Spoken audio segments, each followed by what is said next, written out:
Zion చిన్నారి little super hero. Zion తెల్లారింది నిద్రలే. హా, మళ్ళీ ఈరోజు కూడా స్కూల్కి వెళ్ళాలా? హా, ఎంత అన్యాయం. 2 రోజులు హాలిడేస్, 5 రోజులు స్కూల్. ఇదేం బాలేదు. ఎంచక్క 2 రోజుల స్కూల్, 5 రోజుల హాలిడేస్ ఉంటే ఎంత బాగుంటుంది. జాయన్ ఇంకా నిద్ర లేవలేదా? స్కూల్కి టైం అవుతుందిరా. హా లేస్తున్నానమ్మా. జాయన్ బ్రేక్ఫాస్ట్ తిని స్కూల్కి బయలుదేరుతారు. జాయన్ ఒక 10 ఏళ్ల సాధారణ స్కూల్ బాయ్. అతను సన్షైన్ అనే ఎలిమెంటరీ స్కూల్లో చదువుతూ ఉంటాడు. జాయన్కి 2 బెస్ట్ ఫ్రెండ్స్ ఉన్నారు, మియా ఇంకా ఆర్య. మియా ఒక తెలివైన అమ్మాయి, ఎప్పుడూ తన నోట్బుక్లో మిస్టరీలు రాసుకుంటూ ఉంటుంది.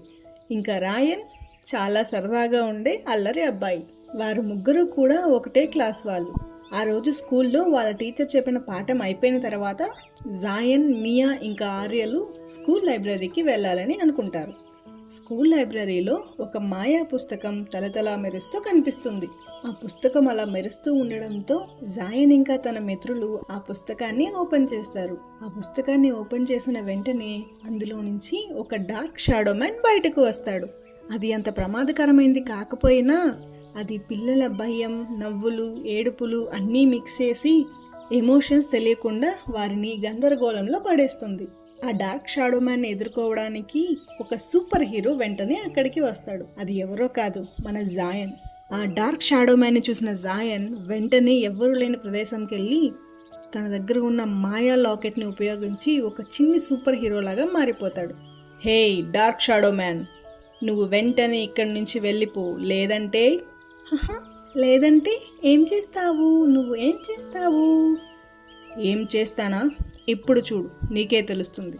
అలా జాయన్ ఆ డార్క్ షాడో మ్యాన్తో ఫైట్ చేసి అతన్ని ఓడించి మాయం చేసేస్తాడు. మియా ఇంకా ఆర్య ఆ సూపర్ హీరోని చూసి చాలా ఆశ్చర్యపోతారు. కానీ ఆ సూపర్ హీరో ఎవరో ఎవ్వరికీ తెలియదు. జాయన్ ఆ సమయంలో తన తల తిరిగి పడిపోయినట్లుగా ప్రవర్తిస్తూ మరోవైపు నుంచి ఏమీ తెలియనట్టుగా వచ్చి వారి మిత్రులతో పాటు ఇంటికి వెళ్ళిపోతాడు. అసలు జాయన్ సూపర్ హీరో ఎలా అయ్యాడు? ఎవరికీ తెలియకుండా ఈ విషయాన్ని ఎందుకని దాస్తున్నాడు? జాయన్ దగ్గరికి ఆ మాయా లాకెట్ ఎలా వచ్చింది? తెలుసుకోవాలంటే వెంటనే వీడియోకి లైక్ చేసి ఛానల్ని సబ్స్క్రైబ్ చేసుకోండి.